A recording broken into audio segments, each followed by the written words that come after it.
And then we'll open it up to any questions that anyone here has. There's a microphone in the center of the room, so if you've got any question, feel free to just come and share your name, share where you're from, and share your question.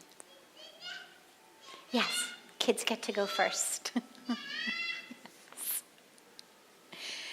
Okay, so starting with one that has come to us from our online audience. What is the true meaning of life? Is it to have every possible material luxury? Or is having a calm mind with just enough? Purpose of life is neither. Purpose of life actually has nothing to do with what you have and everything to do with what you know. The purpose of life is to know who we are, to experience the divine connection, that fullness, that awakening, that union, that oneness, that truth of ourself. That's why we're here. It's not about whether I have a lot, whether I have a little, whether I have a good job, a mediocre job, a not so good job. It's not about being rich or poor. Sometimes people think, well, gotta make a lot, gotta have a lot, then I'll be happy. The other side says, can't have anything because to have anything is not spiritual. Both sides are stuck because both sides have given the power of their lives over to money, the presence of it or the absence of it. But money has nothing to do with it. There are beautiful stories, scriptural stories, historical stories of enlightened beings who were, for example, in the case of Bhagavan Krishna, a king of a city made of gold. Clearly the money's not the problem. But then we have stories of Ravan, also king of a city made of gold. So the gold neither made Dwarka heaven nor made Lanka hell. It all has to do with who's running the show. Are you being run by the divine or are you being run by that? I don't like the word demonic. It sounds very much like you've been possessed by something outside of yourself. But it isn't outside of ourself. It's that lower nature of the self, the desires, the ego, the lust, the greed, the ignorance. There's stories of so many incredible beings. Some King Janak, another king, became a master.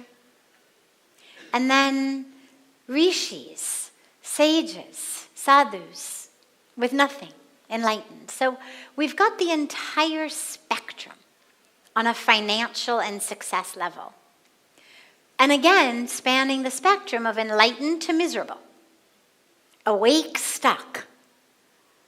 Money has nothing to do with it. The purpose of life is to know who you are. Now, the dilemma with having lots and lots of material possessions is that we tend to stay focused on them. But yeah, it's good. Thank you. We tend to stay focused on them. If we are just in the mood, just focused on earning more, getting more, having more, it's going to be very hard to also stay focused on our spiritual path. So it's not the possessions that are the problem. It's my focus.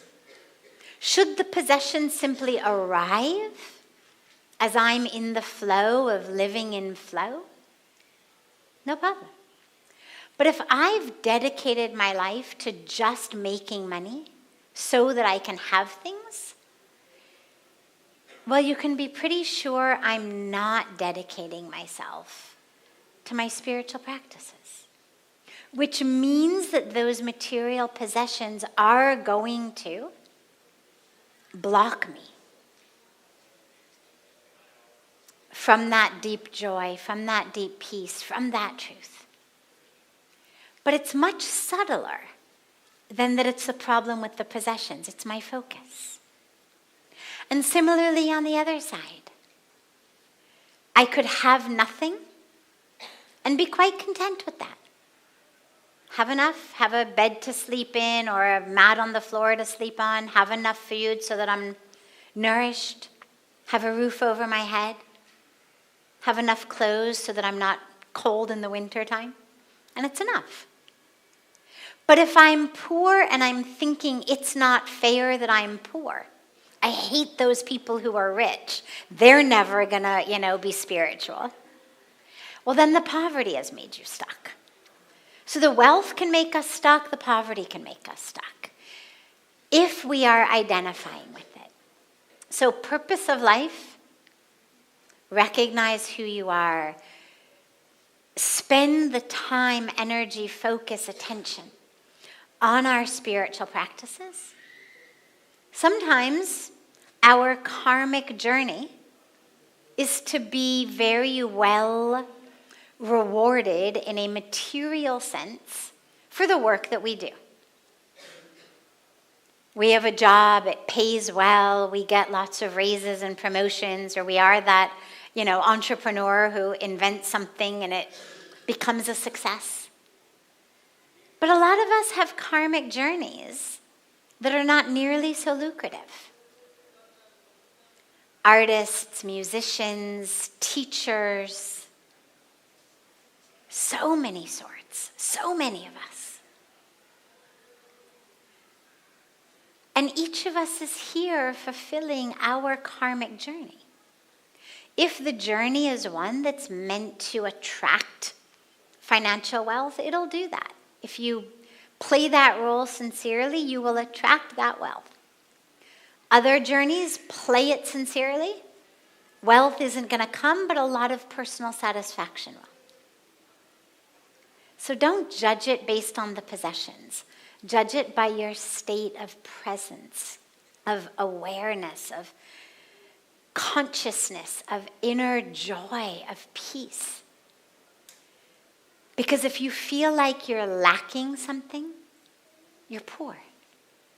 If you feel like you have everything, you're rich. I'll never forget when I first came to India, first came to Rishikesh. One of the things that struck me so deeply right in the beginning was poverty. Rishikesh was a lot different 30 years ago than it is today. But lots and lots and lots of people, the vast majority of them, lived far below the Western standards of poverty that I was used to. But not one of them self-identified as poor. I could look at them and say, these are poor people. I could label them. In my mind, coming from LA, 7, 8 people living in one room, counts as poor. 1 bed, 8 people. It's below the poverty line. Kitchen in the same room. But in their mind, nahi, hum gareeb nahi hai, wo log gareeb hai, hum gareeb nahi hai. We're not poor. Maybe those people over there are poor, but we're not poor. 7 people in a bed, great. Warmer and cozier. And it struck me so deeply because I had grown up around people who had everything. All the wealth, big mansions, but who were miserable.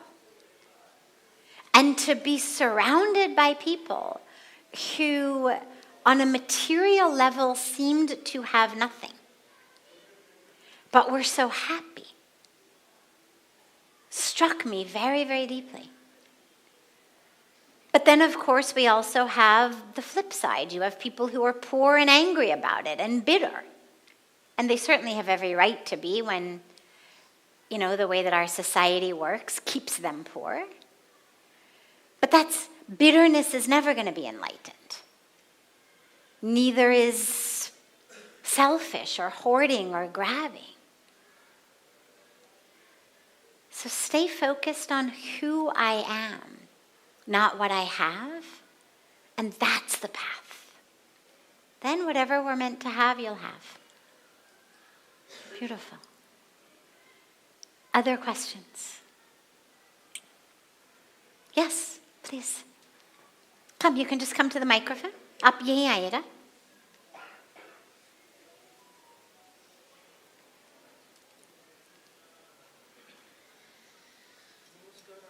नमस्कार. आत्मज्ञान के लिए अपनी चेतना को उठाना पड़ता है, तभी आत्मज्ञान मिलता है. और अपनी चेतना को उठाने के लिए क्या करना चाहिए? Okay. कोई गुरु तो होना चाहिए. Okay.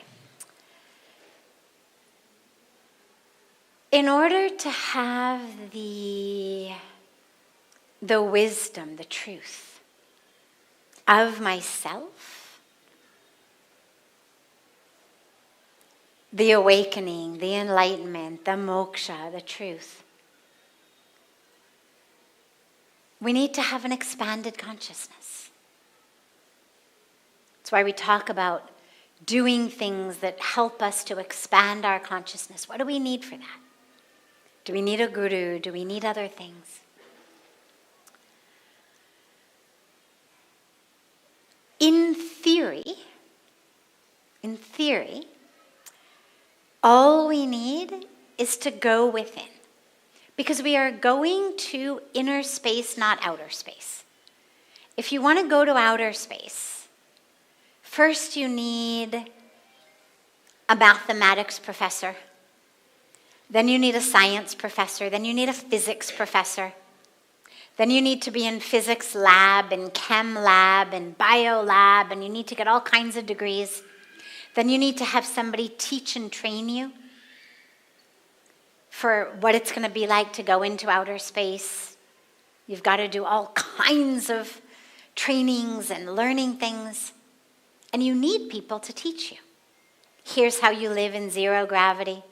Here's what you do. But to go to inner space, in theory, किसी का आवश्यक नहीं होना चाहिए. We should not need anyone because we are going only into who we are. I should be enough. However, that's just in theory. In practice, it doesn't actually work like that. And the reason is that there is this huge curtain between my conscious mind and my inner self. And it's a curtain that keeps my inner self blocked. And every time I get close, there's a guy going, "Oh, it's over there," sending me in the opposite direction, with lots of lights and shiny arrows pointing me away from my inner self. Get back on Amazon.com, go shopping, go drinking, make some more money, see a movie.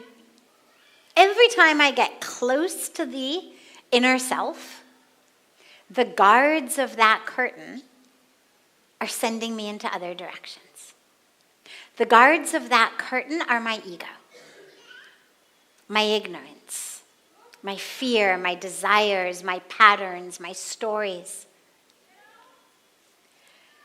So in order to be able to make my way through those guards, to be able to pull back the curtain and actually see, yeah, most of us need a guru.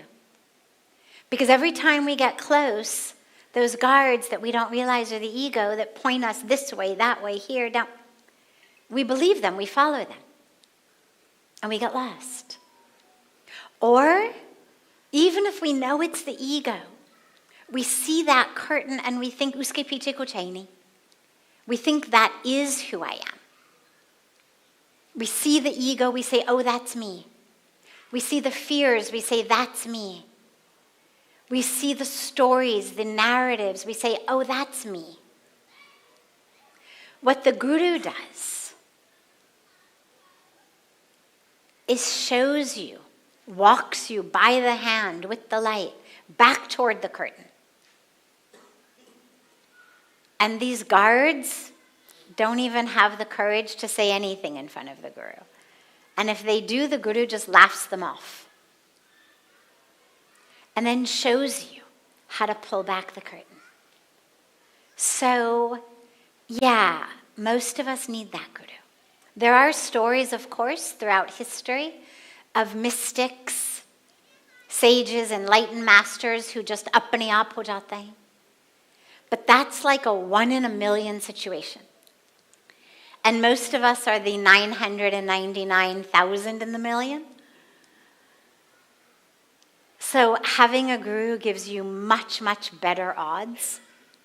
And what I've seen in my life, and I've seen it in the life of everyone I know, is where there's the guru, we find the path. Where there isn't the guru, where we think we don't need the guru, either we end up totally lost, miserable, scared, alone, dejected, or we end up so wrapped up in our own egos that we think we've reached somewhere, and all we're doing is running around here and there with the ego pointing us like that. So yeah, the Guru is, I have found, of very, very, very deep importance. Beautiful. Yes, of course.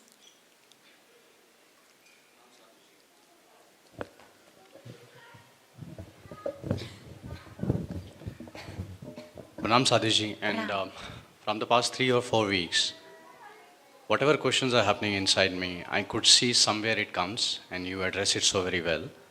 In fact, today also I had the similar discussion with somebody about a guru. And I was guided saying that there is no password, there is no key to attain, the upper level of, enlightenment. Everything is within us. Go deeper and find out. Whatever I have studied, because there are certain complex kriyas or there are certain, asanas which actually help you focus more, go deeper, and is always been forbidden not to do unless you have a guru. And I could see a slight contradiction to what I heard, which you very nicely addressed today. I'm also aware that getting a guru is a blessing, which you again addressed today, saying that could be 0.001%. If you're blessed enough, you may get a guru. My simple question is, and I've also been given to understand that it is not you who choose a guru. Guru finds you. How to go on a path wherein you get recognized and you've been picked up. Beautiful. Thank you. So, first of all, you're absolutely right. There are beautiful yogic practices, asanas, pranayam, different kriyas. Meditation, of course, is also a yogic practice that bring us into a state of mind in which we are open and we are able to receive. And it's why any good guru is going to not say to you, oh, you don't need asanas, you don't need meditation, you don't need pranayam, just I am your only necessary magic wand. A good guru is also going to hand you a sadhana. Do meditation, do pranayam, do yoga, do prayer, do seva. All of these things work to purify. They purify our mind, they purify our thoughts.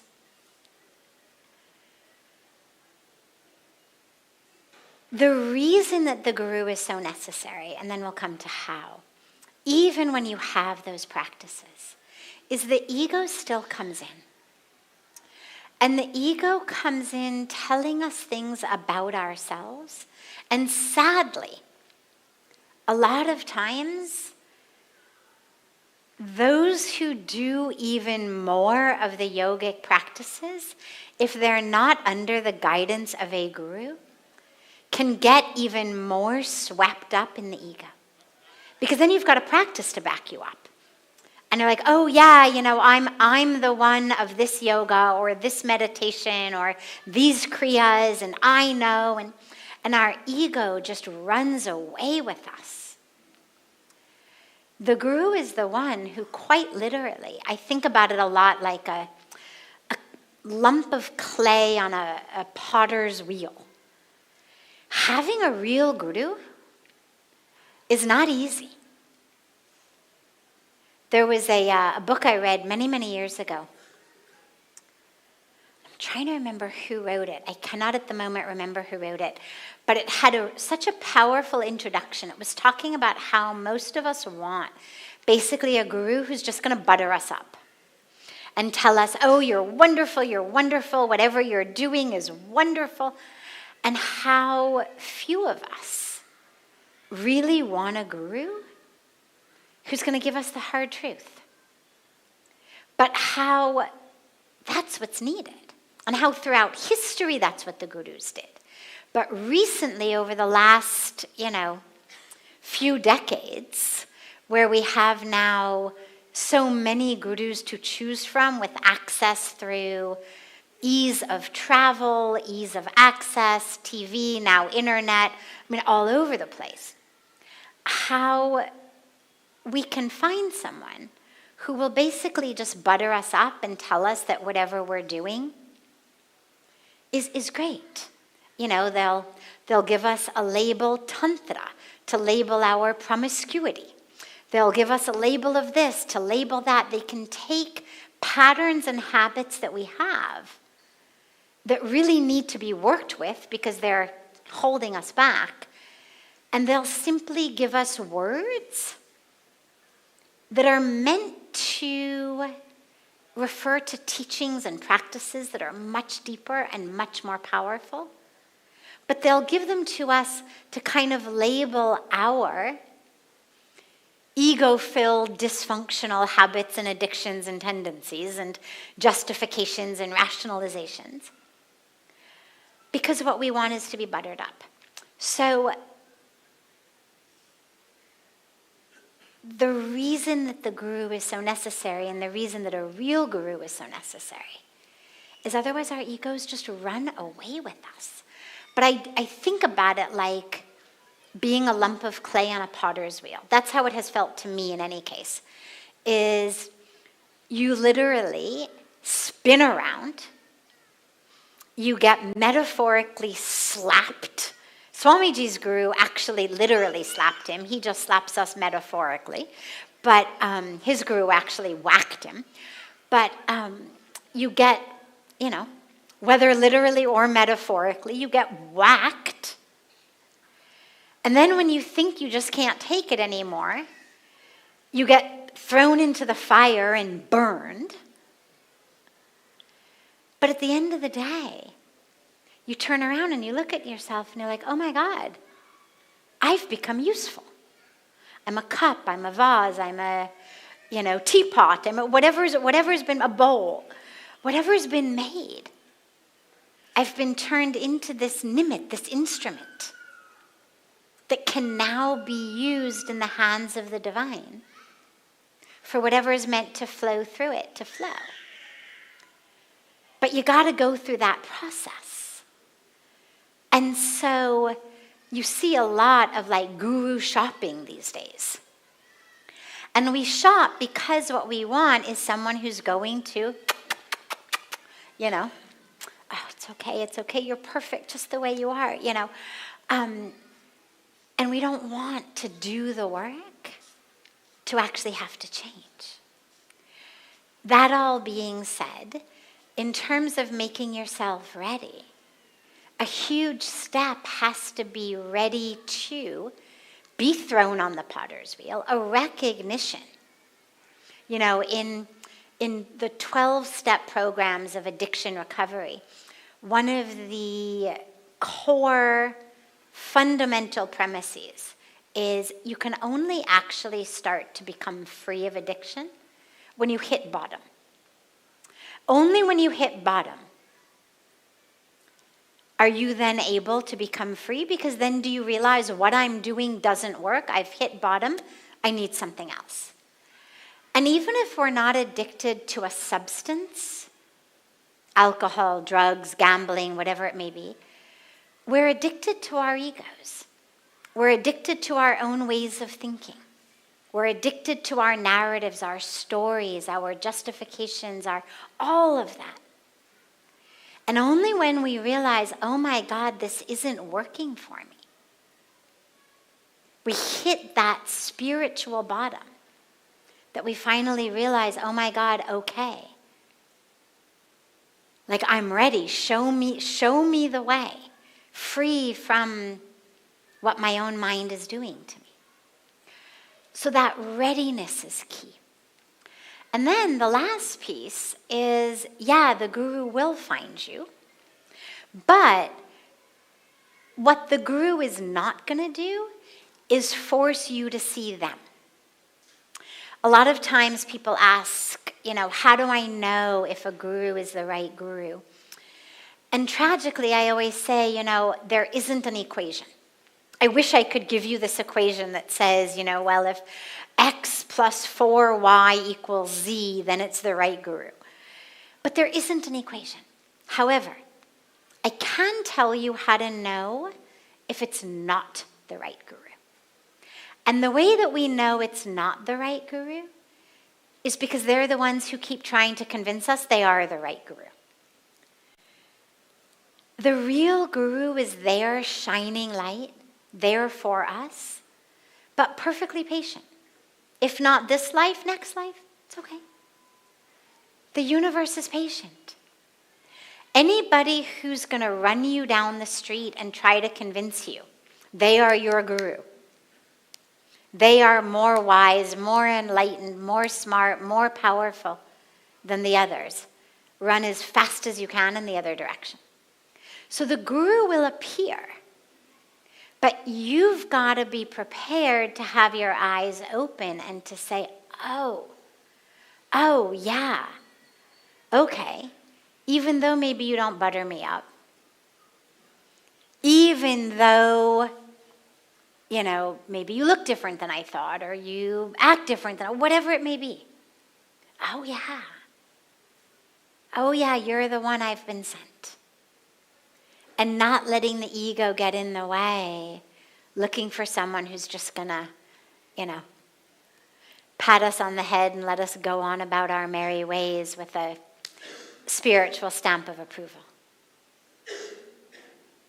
Yeah, beautiful. Of course. My question still remains same. How to get a guru? How to get a guru? Well, it's exactly as we've been saying. Make yourself ready. Yeah. As you said, people say the guru will appear. It's absolutely true. Make yourself ready. And you will find, when you listen to that inner voice, that inner intuition, you'll find yourself in a place where you discover, oh, look, I've been brought to the feet of the guru. And until then, until you feel like that's happened, there's so much wisdom that we can get, thankfully. It's one of the great aspects of the gift of technology, whether it's through books, whether it's through videos, whether it's through auditory lectures. We have the ability now to actually take in such knowledge from so many enlightened masters. So make it a process of readying yourself with faith that the divine is going to put you in exactly the right place to find, to meet, to discover exactly the right guru for you. As long as your eyes are open and your your mind, your thoughts, your heart are open and purified and sincere. And until then, just soak up as much wisdom as you possibly can from as many ways as you possibly can.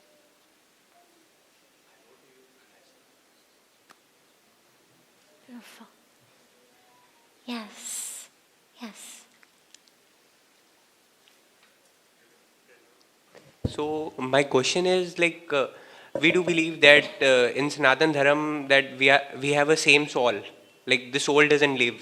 So the point is, how do we know that what mistakes or bad things we have done in the past life? At times we do often think that why does this thing happen to me? I am not doing anything bad. So is there some way like we can get to know or some way to rectify those mistakes? Great. Yes. I was just going to say, ask how rather than why. Meaning, rather than wondering about what mistake did I make, ask instead, how do I rectify this? Because exactly what it is, you can't rewind life anyway. Definitely. Then it becomes just sort of trivia almost. Oh, it was that. Okay. I mean, you know it was something that planted seeds of harm. How did you plant a seed of harm? It doesn't really matter. What matters is now you are in a challenging situation due to past karmic choices. How do you now plant new seeds? The first and most important way is to actually learn the lesson of the situation you're in. Because the law of karma is not about rewards and punishments. It's not just, oh, you did that, so now you spend 2 years in jail. And after 2 years are over, whether you've learned something or not learned anything, changed, not changed, you've paid your dues, you're out. Karma's not like that. It comes to us as lessons that we are meant to learn. Experiences that we are meant to have because of the lessons that those experiences give us. So, okay, you're in a challenging situation. What lesson is there for you? What way is that challenging situation the exact perfect situation for you to take your next step on your spiritual evolution? Ask yourself that, because that is why every single one of us is in the situations we are in. Because in that situation, I am meant to take my next step. And we have a choice. We can either sit and wallow in it, complaining about it, telling other people about it, telling ourselves stories about it, or we can learn the lesson and move on. So first ask yourself, what am I meant to learn here? And then, how do I plant new seeds? It sounds like you're living a life that is, as you said, I'm not doing any wrong things. Great. So what are you doing that's planting seeds for a happier, healthier, more harmonious future? And one of the easiest ways is, what are you doing for others? How are you using what you have and who you are to contribute back to this planet? Because there's two types of sins. Sins of commission, meaning a sin I have committed. I've hit somebody, I've murdered somebody, I've stolen something, I've committed adultery, I've yelled at somebody, I've done something specific. I've committed a sin. But then there are also sins of omission. Not things we've done, but things we should have done that we didn't do.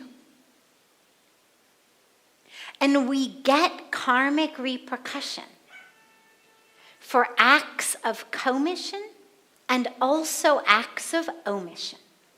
If somebody falls down on the street in front of me and I don't bend down to help them up, that's an action. This is what Bhagavan Krishna makes so clear in the Bhagavad Gita when Arjuna says, well, forget it, then I'm not going to act anymore at all. I won't do bad things and I also won't do good things. Because if every action is going to give me a karmic fruit, well then I don't want a karmic fruit. I'm just not going to act. And Bhagavan Krishna says you can't help but act. Everything is an action. Even you sit there, plug your ears, close your eyes, sit on your hands, you're still acting. Because not doing your dharma, an act of omission, is just as much an act as an act of commission. So not doing something that I should do is also accruing karmic debt. If I've been given money, for example, and I'm not using it to help others, that's an act of omission. It acquires karmic fruit. If I've been given a healthy body, skills, abilities, talents, opportunities, and I'm not using them with sincerity to show up and serve, that is an act of omission, and there are karmic consequences for it. So when you're wondering about situations you're in, it's really important to look not just at what have I done, but what haven't I done? And what am I not doing? What am I not doing that I should be doing? And it might be something external, service. It might be something internal. Forgiveness of someone who's harmed you. Meditation to understand the truth of who you are. Prayer to express to God how much you love God. But have a good look at those acts of omission and see whether maybe you're not doing something wrong, but maybe you're omitting something from your life that's creating challenging situations. But let your focus be now on how to learn the lesson I meant to learn and how to plant seeds for tomorrow, rather than worrying about past life trivia. Okay? Great. Thank you, and you course. explained it really well. I really like it. Thank you. Have a beautiful rest of your evening, everyone. A beautiful morning and daytime to our family joining us online from all over the world. And I look so forward to seeing all of you tomorrow. And so much love to you all.